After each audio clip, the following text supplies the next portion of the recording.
Ladies and gentlemen, please welcome to the stage Ian McKellen, Hello.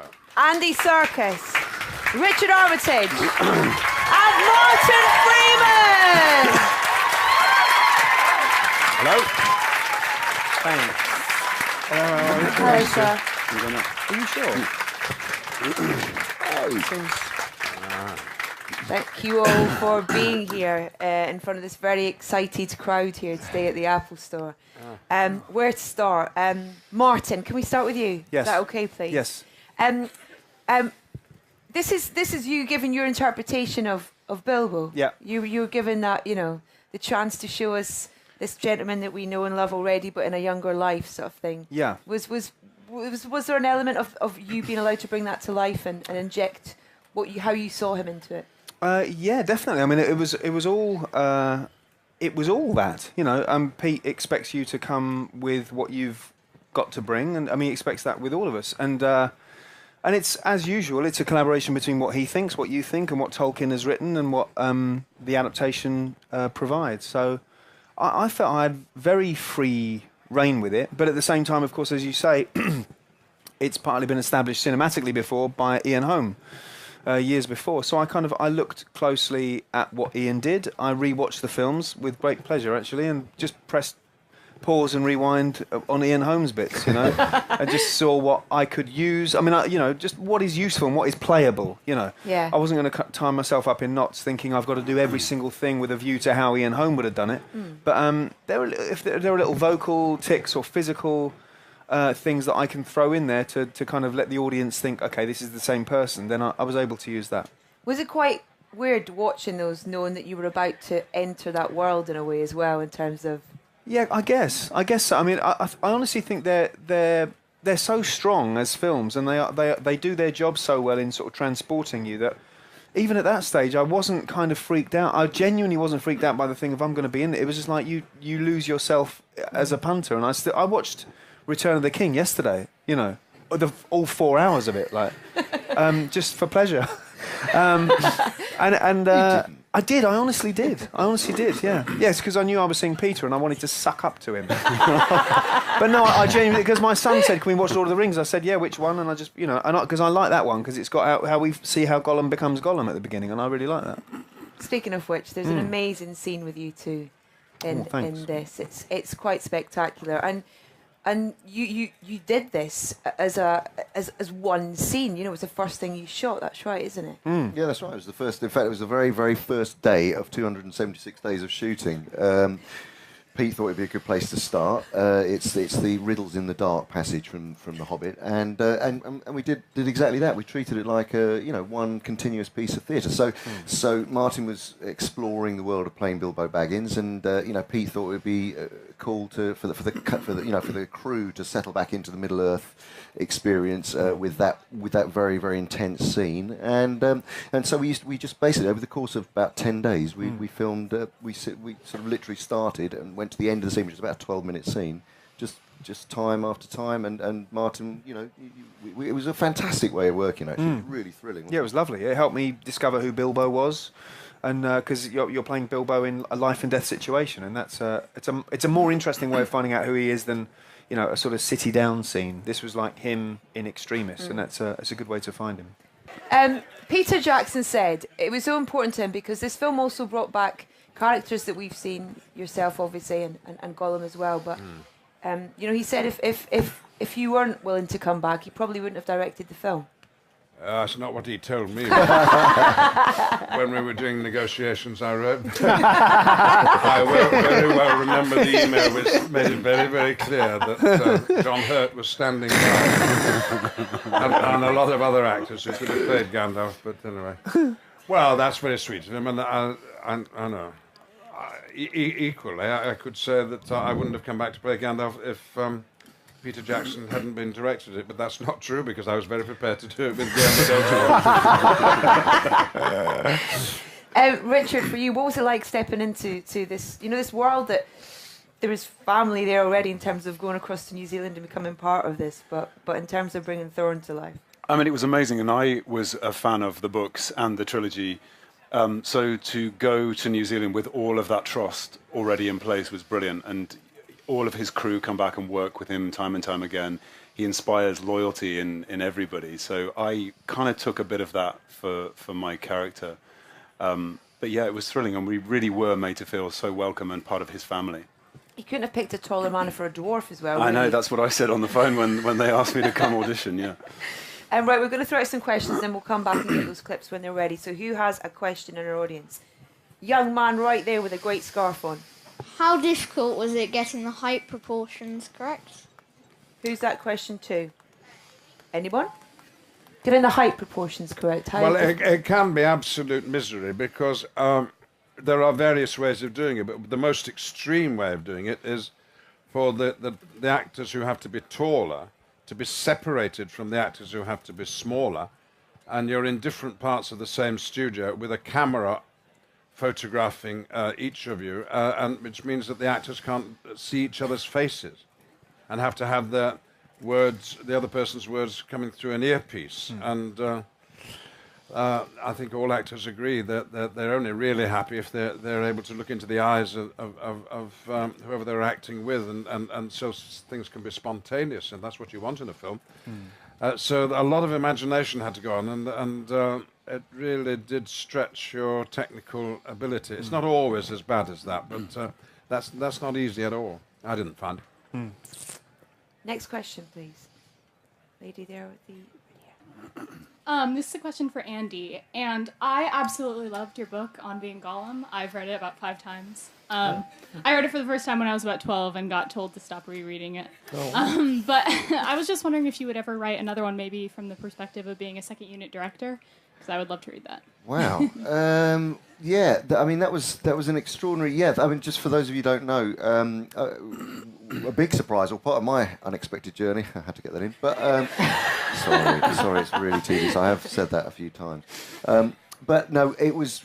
Peter asked me to direct the second unit sort of literally a month before principal photography started, which is a real honour and a great challenge. And so I, you know, I thought I was going back to do Gollum for 2 weeks, and ended up being down there for a year and a half directing for 200 days, and got to work with these incredible guys. And I mean, it was a truly extraordinary situation, because I've been heading towards directing for some time, but normally when you start off, and your kind of debut feature as a director is like you're shooting for about 30 days with one camera and a bunch of actors in maybe 2 or 3 locations, and that's what I thought was going to happen. And then literally I got an email from Peter saying, come down and do this. So suddenly faced with you know, huge crew, 150 crew and Technocranes and 30, you know, 48 frames a second and 3D and shooting aerials and battle sequences and working on scenes with fine actors. So it was a real challenge. And I mean, I don't think it's probably something I'll ever write a book about, but it was a truly memorable experience. How would you feel about directing yourself? That's quite. I mean. You do, you know, in a actors sense, you do actually. Yeah. I mean, to be honest, I think we all probably did on this movie, to a certain extent. You know, I mean, Peter chooses self-reliant actors, people who, you know, actors who can make choices, who aren't just who are a combination of very good listeners and can collaborate, but at the same time, you know. What he loves as a director is being able to. We did this thing called, because we're shooting digitally, we could do rolling resets, which means you don't have to stop everything and then you know, sit down and talk about it each time. We just literally reset positions, and because you're not wasting film, you could just literally roll the camera, and it works fantastically well, doesn't it, as an actor, for trying out new things. And that's the way that Peter loves to work, is getting millions of choices, so that when he goes to edit the film, the writing process sort of continues on. And that was what he encouraged me to do as a second unit director, was to do the same thing. Do you have an equally as nice way of asking everyone to take another take? Because he has a little phrase, doesn't he? He says one more for luck. Yeah. But yeah, well, yeah, I tried to do that, but nobody really paid attention. No one's as nice as Peter, basically. We're going to show this clip now.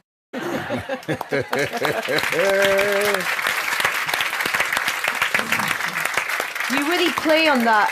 Who does the voice for Gollum?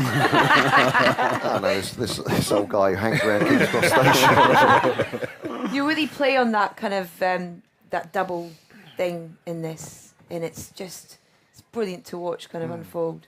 It was. I mean, that was something that really evolved during Lord of the Rings. Actually, the sort of the separation of Gollum's personality into Smeagol, the kind of the naive, sort of innocent side of his personality, which actually ends up being the more manipulative, sort of passive-aggressive side. Funny enough, but well, not funny enough, but you know. But at this point.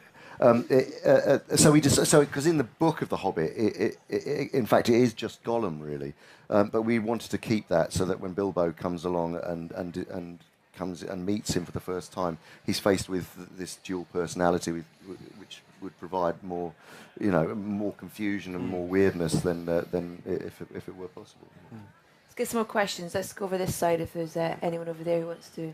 This is for Mr. Serkis.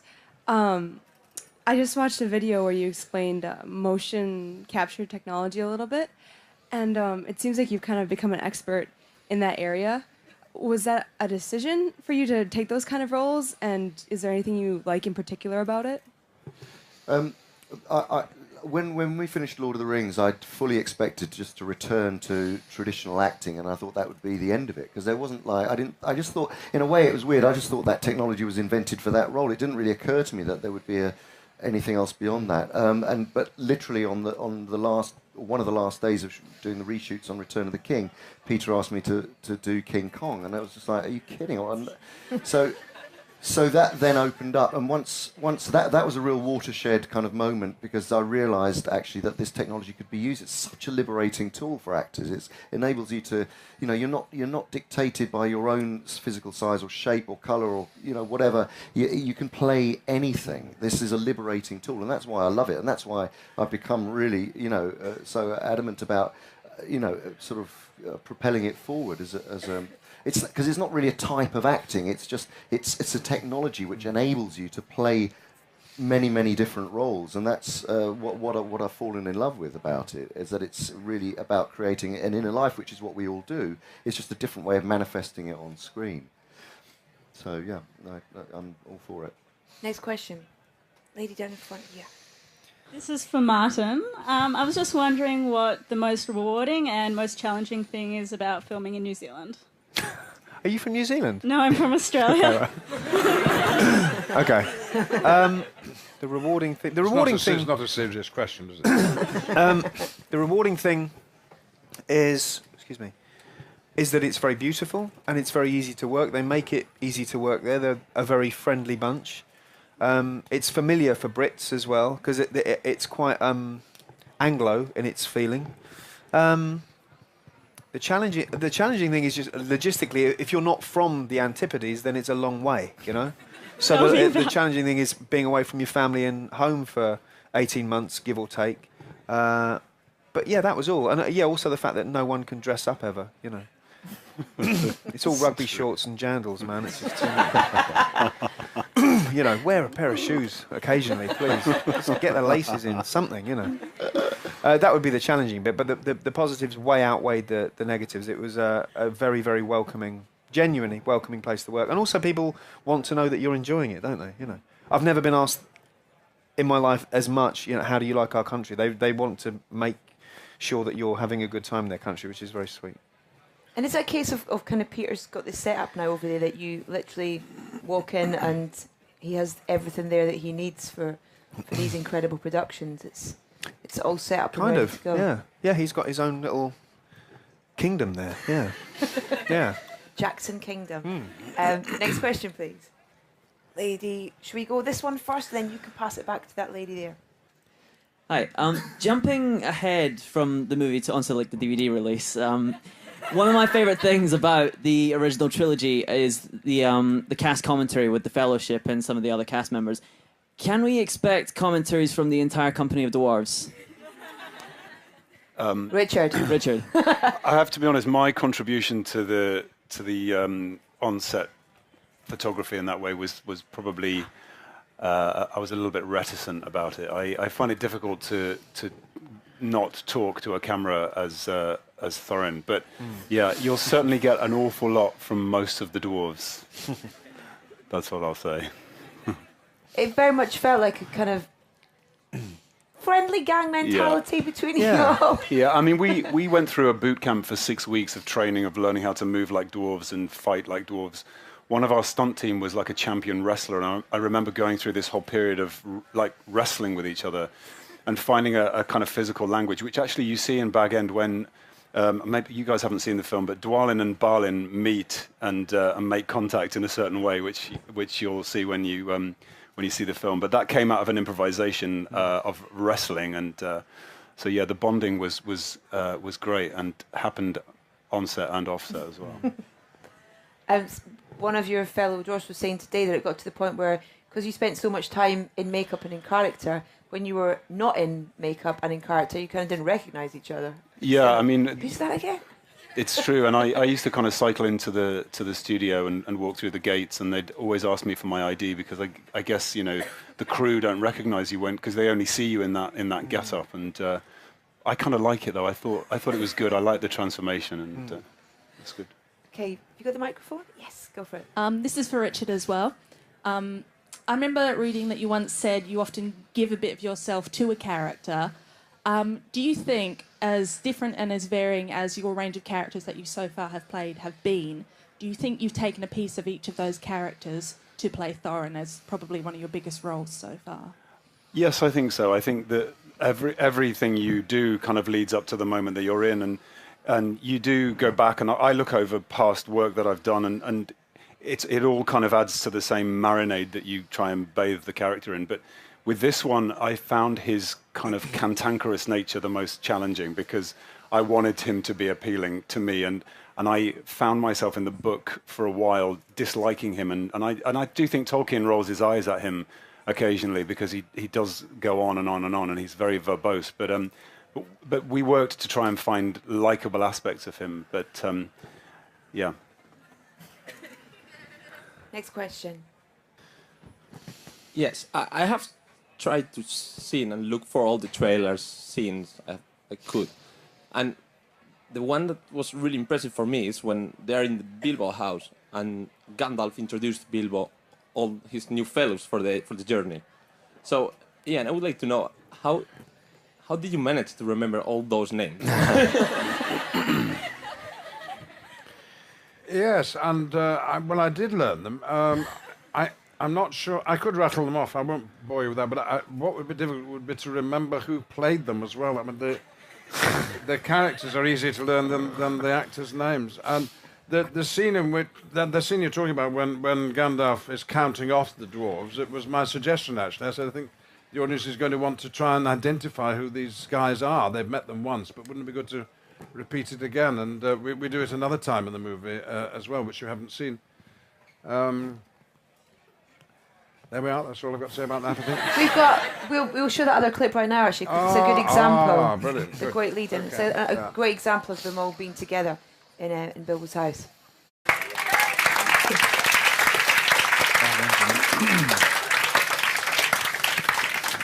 We've got time for a few more questions, so who hands up for questions if we can see? So, just wondering, how long did it take to get everyone dressed up in the morning and stuff, especially the dwarves and just everyone? Each dwarf took about 2.5 to 3 hours. Some took longer. So it was they'd kind of call people in waves. So most calls in the morning would be 4:30 to be on set for 9. That was the first call. The second call was about 6 to be on set for 9 or 9:30. So they would stagger it so that you'd arrive on set in order. But it was a military maneuver getting those dwarves. It wasn't just the hair and makeup. It was kind of getting them ready into the costumes. And at the end of the day, the stench that came out of the portacom, the smell of dwarf, was really rank. There's a fragrance there, surely it needs to be released. Eau de dwarf. Eau de dwarf. There was kind of crazy cooling machines that some of them had to wear. Yeah, we all wore these. They're like vests that they give to racing drivers that you can plug into a cool pack, so it sort of lowers your body temperature because we were constantly overheating, and we were very well looked after. There was a cooling tent on set as well that they used to zip us into, but I was convinced that it was to stop the smell of dwarf kind of wafting over the soundstage.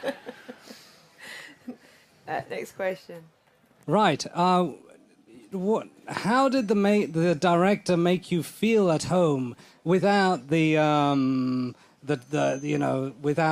without anything connected to finance, but on an emotional and spiritual and intellectual level, how did the director make you feel at home or comfortable? And did you have any major battles with the director? And can you tell us a bit about those, maybe in a humorous way? This is a question for all of the actors here. We could be here I know, a long but time. very quickly, it'd be interesting. Thanks. The easiest way in which you're made to feel at home when you're filming in Wellington is that you are living probably no more than 10 minutes by car from where you will be working. That's very unusual. If you're filming in this city, in London, I live in the East End, and if I get to Pinewood, that's probably 2.5 hours to get there, and 2 hours coming back. That's 4.5 hours travel, 20 minutes there and back. So, and you bump into people at the weekends. I mean, you're all living in a small place. Everybody in New Zealand knows these films are happening and cares about them. They've probably got a relative working on the movie if they're not working on it themselves. All that makes you feel at home and relaxes you, and it just feels like the most expensive home movie ever made. But in a good sense, that focuses your attention. Yeah, and they're very welcoming to your family. When people come and visit, it's always with open arms. They always kind of come round and bring goodies round, and they're very good with kids, with extended family, and they take more care of that than any other production I've known. What about that question though with Peter in terms of going to him with things, with questions that you have, or Ian, you said, I suggested that we did that thing of we ran through the dwarfs' names again. Is Peter very much open to discussions like that, to you going to him with questions? Or It's a question. I found it was a question of timing. I mean, yes, he's very open to contribution from everybody. Of course, it's collaborative business filmmaking, but the actors do arrive rather late in the process, after the sets have been designed, the costumes made, the makeup decided, the script written, but if you can just get in at that vital moment and pop into his mind, wouldn't it be a good idea if you'll be lucky, but you might arrive a day late when things have been decided. And do you find that, or was he open? No, I know what you mean. I think he's very open at the time. I'm not as clever as you, so I don't think of those. I'm not, but I don't think of those questions in advance like you do. You always ask really, really intelligent questions that I wish I'd thought of, but my questions tend to be so kind of. My questions are quite last minute, I think, yeah. I'll tell you one thing, though. He is one of the most collaborative directors in the sense that, as a wider company, if someone comes up with a good idea on the set, and whether it be a runner or a person doing the greens or doing the, people do feel incredibly valued as a crew. And are not, they might with other filmmakers be totally differential, but with Peter Jackson has got this ability, and Fran Walsh and the whole team have got this ability to value or make everyone feel valued on the crew. So everyone works immensely hard to make these films happen, and because I think if they genuinely have a really fantastic idea, then they can actually go up to him, and that is quite rare. Let's get this little guy right here. Go on, sir. This one's for Ian. How did it feel to get back with some of the old cast, like Andy and some other people? Like, we don't know who everyone else is. Well, when I saw Elijah, I almost burst into tears. I mean, he looked exactly the same, which is incredible. And the same for Elijah is sweetness through and through and through. And his spirit and his wanting to be involved in this movie. And we saw him again last week in New York, and wasn't he at the opening in New Zealand? His support for us is very precious.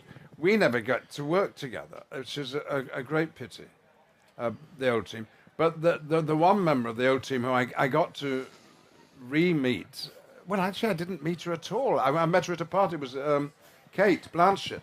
We were in the same scene at the end of The Hobbit, the Lord of the Rings. We go off together in that boat. I don't know where we're going, actually. I don't think we've not got there yet. But we weren't in the same studio when we were shot separately. But then she comes back, and Hugo Weaving, they'd just been doing a play together. I know about plays, and we were discussing that. She runs a theatre in Sydney. We had lots in common. We were always nipping out to have a dirty fag together. I'm not referring to a dwarf. And the affection which we rapidly got for each other, you can see on the screen, and you'd swear that Gandalf and Galadriel, and actually they were. It was lovely. Yeah, your face when she appears in this film, you kind of like swoon. It's lovely. Yeah. Swoon when she appears on the screen. Yeah.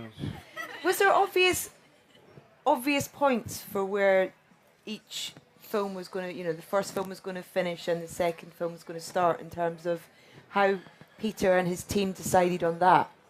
Well, it's a very, very organic process working with these particular filmmakers. The writing process, as we will all attest to, changes. Every single day there are rewrites. So you can't, and that's, it's very clever, because they're, most screenplays arrive and they're there and you learn them and that's it. But when they're this kind of size of project, and things can move and shift and change, and characters can develop, and they really it's like a concerto really, and it's in three movements, and of course this was originally going to be 2 films, so there was a particular structure to it, and of course we have shot so much material, so much wonderful material, and lots of great detail, and as I say, you're bringing up different characters in the mix, and so that the actual structure has changed, and it's become 3 films now. So you set out with a particular idea, but you have to be, as a filmmaker, you have to be really, if you're working in this way, you have to be holistic about it, and and as characters shift and change, then so does the structure of the whole thing. Right. Well, it's out in about a week's time. I think it's the 14th. The 13th. 13th of the 12th of December. Thursday. And I actually shouted at the screen, "No!" at the end, because we've got a whole other year to wait for the next one. You're in for such a treat, and we've had such a treat having you all here this evening. Thank you so much. And thank you for your lovely questions as well. Thank you. A huge round of applause, please. Richard Armitage, Martin Freeman, Andy Serkis, and Ian McKellen. Freaked out. I genuinely wasn't freaked out by the thing of I'm going to be in it. It was just like you lose yourself as a punter, and I watched Return of the King yesterday. All 4 hours of it, like just for pleasure. I did. I honestly did. Yeah. Yes, because I knew I was seeing Peter, and I wanted to suck up to him. But no, I genuinely, because my son said, "Can we watch Lord of the Rings?" I said, "Yeah, which one?" And I just, because I like that one, because it's got how we see how Gollum becomes Gollum at the beginning, and I really like that. Speaking of which, there's an amazing scene with you two. And it's, as usual, it's a collaboration between what he thinks, what you think, and what Tolkien has written, and what the adaptation provides. So I felt I had very free reign with it, but at the same time, of course, as you say, it's partly been established cinematically before by Ian Holm years before. So I looked closely at what Ian did. I rewatched the films with great pleasure, actually, and just pressed pause and rewind on Ian Holmes' bits, and just saw what I could use. Just what is useful and what is playable, Yeah. I wasn't going to tie myself up in knots thinking I've got to do every single thing with a view to how Ian Holm would have done it. But if there are little vocal tics or physical things that I can throw in there to kind of let the audience think, okay, this is the same person, then I was able to use that. Was it quite weird watching those, knowing that you were about to enter that world in a way as well, in terms of... Yeah, I guess so. I honestly think they're so strong as films, and they do their job so well in sort of transporting you, that even at that stage I wasn't kind of... Ladies and gentlemen, please welcome to the stage Ian McKellen, Hello. Andy Serkis, Richard Armitage, and Martin Freeman. Hello. Thanks. Hello, sir. Are you sure? Thank you all for being here in front of this very excited crowd here today at the Apple Store. Where to start? Martin, can we start with you? Yes. Is that okay, please? Yes. This is you giving your interpretation of Bilbo. Yeah. You're given that, you know, the chance to show us this gentleman that we know and love already, but in a younger life, sort of thing. Yeah. Was there an element of you being allowed to bring that to life and inject how you saw him into it? Yeah, definitely. I mean, it was all that, you know. Pete expects you to come with what you've got to bring, and I mean, he expects that with all of us.